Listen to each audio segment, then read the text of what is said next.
The miscalculation. The stars had always seemed silent to humanity. For centuries, Earth's astronomers had scanned the cosmos, searching for signals, for any whisper of intelligent life. They found nothing but cosmic background radiation and the cold indifference of empty space. Humanity concluded they were alone, or at least alone enough to expand cautiously into their solar system without interference. They were wrong. Admiral Zara Chen stood on the observation deck of the EDF Vigilant, Earth's most advanced dreadnought, staring at the holographic display that showed their home system. Sol blazed in the center, with concentric rings marking the orbits of planets, moons, and the vast network of automated defense platforms that humanity had constructed over the past century. "Status report," she ordered, her voice calm despite the alert that had pulled her from sleep just 20 minutes earlier. Commander Rivera stepped forward, his dark eyes troubled. The quantum arrays detected an encoded transmission directed at Earth, Admiral. Origin point is approximately 43 light-years distant, in the Epsilon Eridani system. Our AI translation matrix has processed it. "Let's hear it," Chen said, crossing her arms. Rivera nodded to a technician, and a moment later, a mechanical voice filled the observation deck. "Earth inhabitants, your expansion has been noted. Your boundaries are transgressing. This is a formal warning. Cease aggressive activities or face immediate consequences. You have 7 rotations to comply." Silence fell over the bridge. Chen's expression remained unchanged, but her mind raced. For decades, humanity had prepared for this very moment. First contact with an extraterrestrial civilization. But not like this. Not with threats. "Authentication?" she asked. "Verified, Admiral. The quantum signature is unlike anything in our databases, but it's definitely not human-made." Earth's long-established first contact protocol was clear. Any extraterrestrial communication containing threats against humanity would trigger an immediate military response. It was a policy born from caution, from the understanding that a technologically advanced species capable of interstellar communication could potentially end human civilization before diplomacy even began. "Alert the Defense Council," Chen ordered. "Begin deployment of the SHIELD protocol." Within minutes, the quiet hum of the Vigilant transformed into controlled chaos. Officers moved with precision, preparing the fleet for what might be humanity's first interstellar war. Deep within secure bunkers on Earth, the Defense Council convened an emergency session. Defense Secretary Liang's face appeared on the main view screen. "Admiral Chen, the Council has reviewed the transmission. The President has authorized SHIELD protocol effective immediately. You are ordered to take the First Fleet to the signal's origin and assess the threat. If hostile intent is confirmed, you are authorized to use whatever force necessary to neutralize it." Chen nodded, her face betraying nothing of the weight she now carried. Potentially the fate of the human species. "Understood, Mr. Secretary. We'll depart within the hour." As the transmission ended, she turned to her executive officer. "Commander Rivera, prepare the fleet for hyperspace jump. Full combat configuration." "Admiral." Rivera hesitated. "Are we certain this is a threat? Could there be a translation error?" Chen's eyes hardened.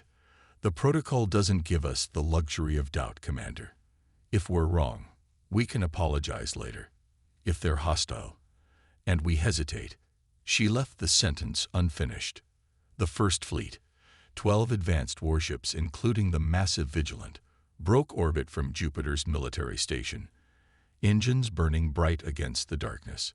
Each vessel carried enough firepower to level a continent, and their hulls contained technology that humanity had spent a century perfecting since discovering the theoretical possibility of interstellar travel. As the fleet prepared for the jump to Epsilon Eridani, elsewhere in the galaxy, panic was spreading. High Communicator Telsix of the Vexari Conclave stared in horror at the images being projected before the Galactic Confederation's Emergency Council. Representatives from 17 spacefaring civilizations watched in stunned silence as human warships, previously unknown to the galactic community, mobilized with frightening efficiency. This is catastrophic. Telsix's translucent appendages trembled. The message was never meant for the humans. It was intended for the Crotha mining operations in the adjacent sector. Ambassador Nilif of the Araxian Union, a species that resembled towering, feathered serpents, hissed in frustration. How could such a critical error occur? The humans weren't even in our database as a spacefaring species. A navigation error, Telsix admitted, voice quavering. Our automated diplomatic buoy suffered a malfunction after passing through an unexpected radiation belt. It identified Earth as the Crotha mining colony and delivered our standard boundary warning. Standard warning. Nilith's feathers flared in alarm. That message reads as a direct threat to any species unfamiliar with Confederation diplomatic protocols. The Grand Arbiter, oldest member of the Council, raised a withered tentacle for silence. We must establish communication immediately. The humans are an unknown factor. We have no idea how they will interpret our message or what their response capabilities are. We've been trying, Telsix said. They're not responding to any frequencies, and our long-range scanners show their fleet is preparing for faster-than-light travel. They'll reach the Vexari homeworld in less than 20 Earth hours. Send a peace envoy, the Arbiter ordered. The fastest vessel available. There's no time, Telsix whispered, and we have no military vessels that could intercept them. The Vexari are peaceful researchers, not warriors. On the main display, the human fleet vanished into hyperspace, leaving nothing but a ripple in the fabric of space-time. Then, the Arbiter said gravely, "We have just witnessed the beginning of a terrible mistake." The Vigilant emerged from hyperspace at the edge of the Epsilon Eridani system, its sensors immediately scanning for signs of the civilization that had threatened Earth. The rest of the fleet appeared moments later, forming a defensive perimeter around their flagship. "Report," Chen demanded, studying the holographic representation of the system now floating before her. "Fourth planet shows signs of advanced civilization, Admiral," the sensor officer responded.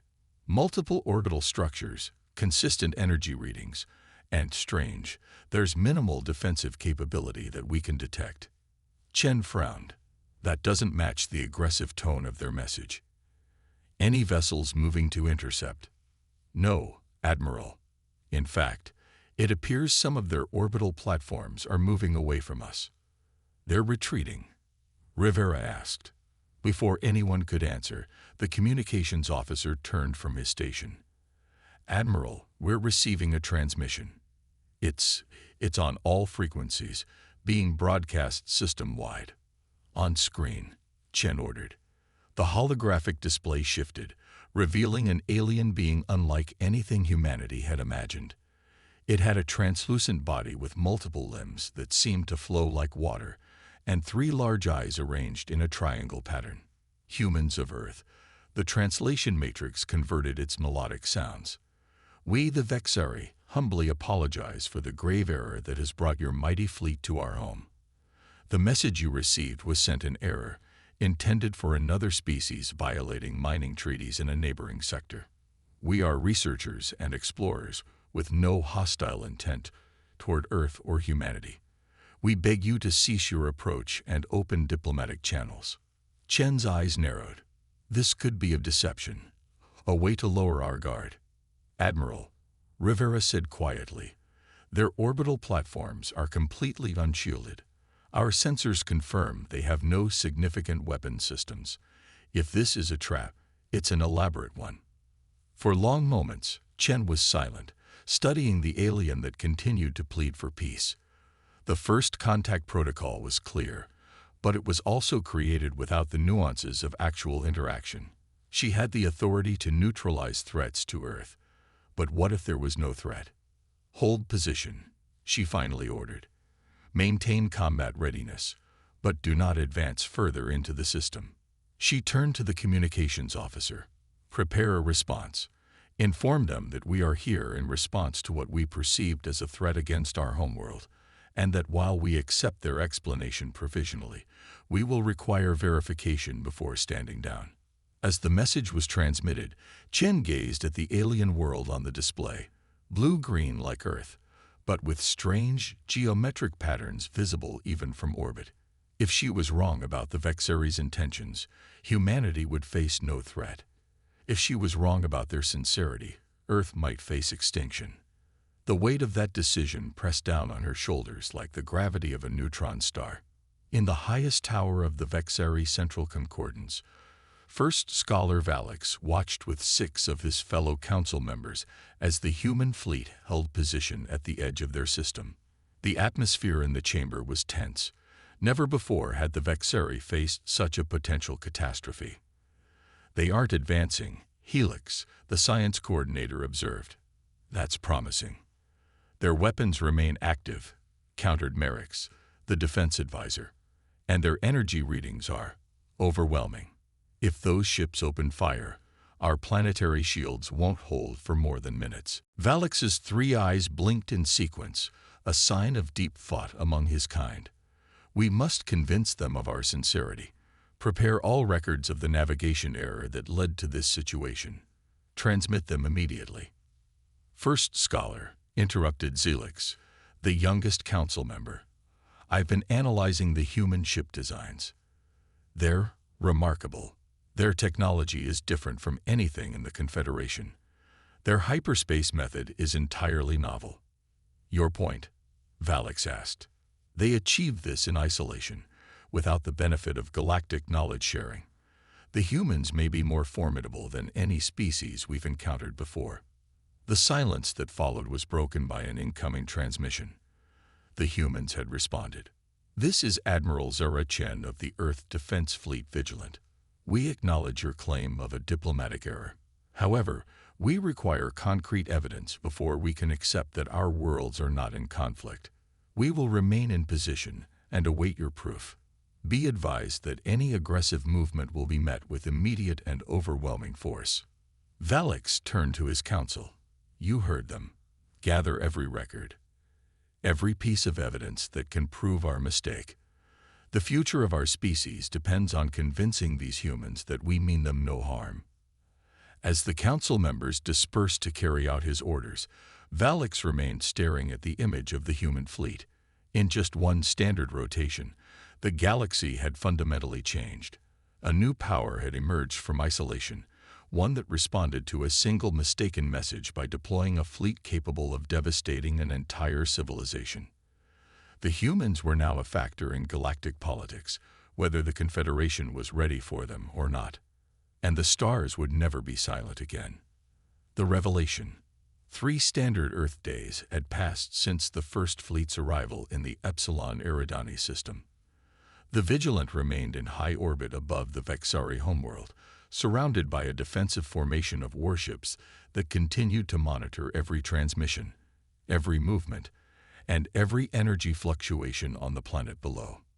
In the ship's primary conference room, Admiral Chen studied the holographic display of evidence the Vexari had provided: communication logs, technical data about the malfunctioning diplomatic buoy, and records of the mining dispute with the Crothus species that had been the intended recipients of the warning message. "Thoughts?" she asked the assembled officers and the xenolinguistics team that had been working nonstop to verify the alien claims. Dr. Eleanor Rice, the fleet's chief xenolinguist, stepped forward. "Everything checks out, Admiral. The linguistic patterns in their communications with other species match the apology they sent us. There's no evidence of deception that we can detect. And their technology." Chen turned to Chief Engineer Kazuki. "Advanced in some areas, surprisingly primitive in others," he replied. "Their FTL communication is more sophisticated than ours, but their weapons technology is virtually non-existent. They focused almost entirely on research and exploration." Commander Rivera, who had been silent throughout the briefing, finally spoke. "Admiral, I believe we're facing a genuine diplomatic incident, not a trap. The Vexari posed no threat to Earth." Chen nodded slowly. The evidence was compelling, but decades of Earth's isolation policy had ingrained caution into every officer in the fleet. Humanity had survived by preparing for the worst while hoping for the best. "Prepare a secure quantum transmission to Earth," she ordered. The Defense Council needs to see this evidence. Until then, we maintain our position." As the officers filed out, Rivera lingered. "Admiral, permission to speak freely." "Always, Commander." "We've been given an unprecedented opportunity here. First contact with not just one alien civilization, but apparently an entire confederation of space-faring species. If we handle this correctly, humanity could benefit enormously." Chen's expression remained carefully neutral. "And if we lower our guard too quickly, we could be signing our species' death warrant. With respect, Admiral, if the Vexari wanted us destroyed, they could have called for help from their allies. Instead, they'd been transparent and accommodating despite our threatening posture. Perhaps it's time we showed some good faith in return." The Admiral was silent for a long moment. "Arrange a face-to-face meeting," she finally said. "Small delegation, maximum security. Let's see these Vexari up close." The great convocation hall of the Vexari Central Concordance had never hosted beings from outside the Galactic Confederation before. Its soaring crystalline arches and floating light sculptures were designed to impress and comfort the 17 known spacefaring species, not humans, whose evolutionary path had taken them in directions unlike anything the Confederation had encountered. First Scholar Valix nervously rearranged the traditional greeting gifts, data crystals containing Vexari art, music, and scientific knowledge. As the hall's atmosphere was adjusted to Earth standard conditions, behind him, representatives from 12 Confederation species waited in tense anticipation. The humans had agreed to a meeting, but insisted it take place on the planet's surface, a bold move that demonstrated either great courage or supreme confidence in their military superiority. "They're here," announced Zilix, who had emerged as the unofficial human expert among the Vexari. "Their shuttle has landed at the designated coordinates." The hall's massive doors slid open, revealing Admiral Chen leading a small delegation of humans. 6 officers in formal uniforms, 2 scientists in civilian attire, and 4 security personnel whose hands never strayed far from their sidearms. Valix moved forward, his translucent body shifting through the colors of formal greeting: blue for peace, gold for respect, and silver for new beginnings. "Admiral Chen, we welcome you and your delegation to Vexari Prime. We are honored to be the first to formally meet humanity face to face." Chen stepped forward, her posture rigid but her expression carefully diplomatic. "First Scholar Valix, on behalf of Earth and humanity, I accept your welcome. We come seeking truth and understanding after our misunderstanding." "A misunderstanding of our making," Valix admitted, his central eye blinking in what the humans would later learn was a gesture of deep remorse, one for which we cannot apologize enough. The Admiral nodded slightly. "The past cannot be changed. What matters now is what we build from this moment forward." As the formal introductions continued, Dr. Rice found herself engaged in conversation with Zilix, whose enthusiasm for human culture was evident despite the language barriers. "Your species responded so quickly to the message," Zilix said, his translator converting his melodic tones to English. "The Confederation had no idea Earth had achieved such technological advancement. Most emerging species take centuries after discovering hyperspace theory to build functional vessels." Ray smiled. "Humanity has always been motivated by potential threats. Our isolation gave us time to develop on our own path." Isolation. Zilix's 3 eyes blinked in sequence. "But surely you must have detected Confederation transmissions. Our communication beacons extend throughout this sector." Ray's exchanged glances with Chen, who had overheard. "We detected nothing," the Admiral said flatly. "Until your warning message, Earth believed it was alone in the galaxy." A ripple of surprise moved through the assembled aliens. The Araxian ambassador Nihilith slithered forward, feathers twitching in what humans would later learn was intense curiosity. "Impossible," Nihilith hissed. "The Sol system is within range of at least 3 beacon networks, unless—" The serpentine alien turned to confer with a small, insectoid being who chittered rapidly in response. The insectoid approached, introducing itself as technical overseer, Critic of the Xur Collective. Your system has unusual radiation signature in surrounding space, different quantum frequency than standard Confederation technology. Our signals pass through without detection. Your signals stay contained. You're saying we've been in a bubble? Chen asked sharply. Natural phenomenon. Critic confirmed. Very rare. Makes your development unique. Isolated evolution. The implications of this revelation washed over the human delegation. Earth hadn't been ignored by galactic civilization.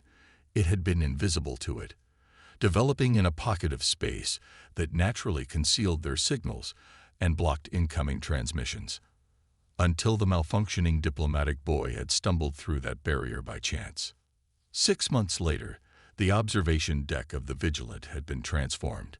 Where once only star charts and tactical displays had floated, now holographic representations of dozens of alien worlds shimmered in the air.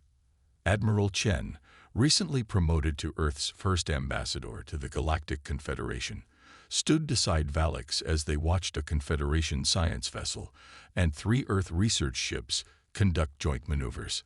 The radiation barrier research is progressing rapidly, Valix noted. The combined knowledge of our scientists has already mapped 60% of what we're now calling the Sol Shroud. Chen nodded. And the hyperspace corridor your engineers helped establish has cut travel time between our systems by 30%. The cultural exchange program has over 10,000 applicants on Earth alone.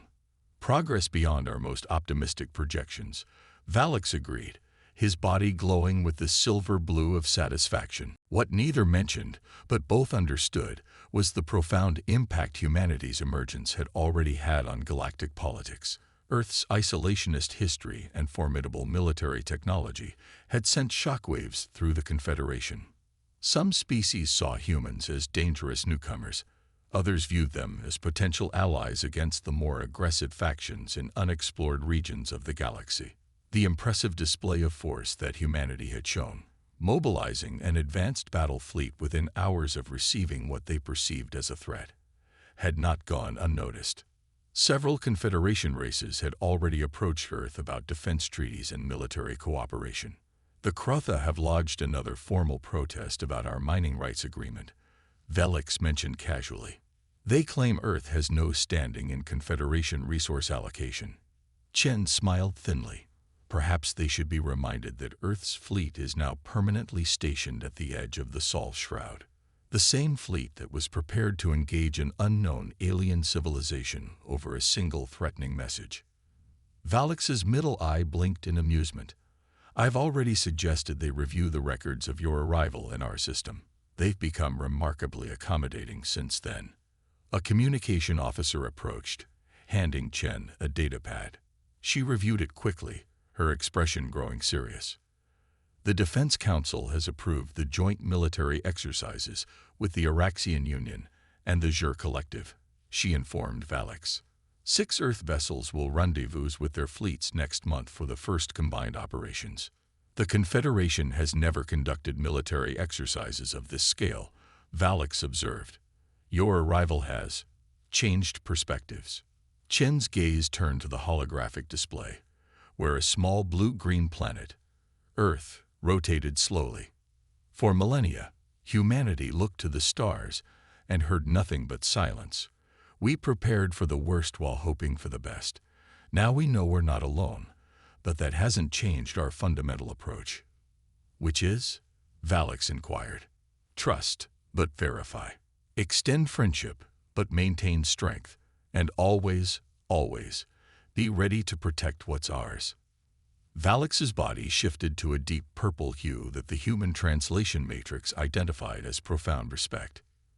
You know, Ambassador, many in the Confederation questioned why a military officer was chosen as Earth's first diplomatic representative.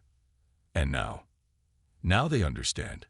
Your species evolved in isolation, developed technologies on divergent paths from the rest of us, and responded to a perceived threat with overwhelming force, yet showed wisdom and restraint when the truth became clear.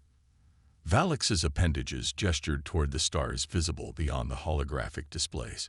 In less than one standard year, humanity has established itself as a power that cannot be ignored. Chen smiled, thinking of the long path that had brought her here. From the moment a mistranslated threat had triggered Earth's defense protocols to this new era of interstellar cooperation. One message, one mistake, she mused, and humanity lit up the stars. Outside the viewport, the joint fleet of human and alien vessels moved in perfect formation against the backdrop of infinity, their lights burning like new constellations in the darkness. Symbols of a future that none of them could have imagined before a diplomatic boy took a wrong turn and awakened a sleeping giant. Earth was no longer alone, and the galaxy would never be the same again. In the deepest reaches of unexplored space, beyond the boundaries of Confederation territory, other eyes watched the emergence of humanity with intense interest.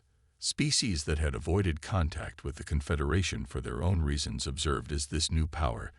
These humans altered the balance that had existed for millennia. These watchers had their own plans, their own ambitions. Some saw opportunity in humanity's arrival. Others perceived threats to long-laid schemes, but all recognized the same fundamental truth. The accident that had brought Earth into galactic awareness had set in motion changes that would ripple through civilizations for generations to come. And somewhere in that darkness, decisions were being made about how to respond to the species that had answered one mistaken warning with a fleet of warships. And then, against all expectations, with extended hands of friendship, the next message sent to Earth would not be a mistake. END /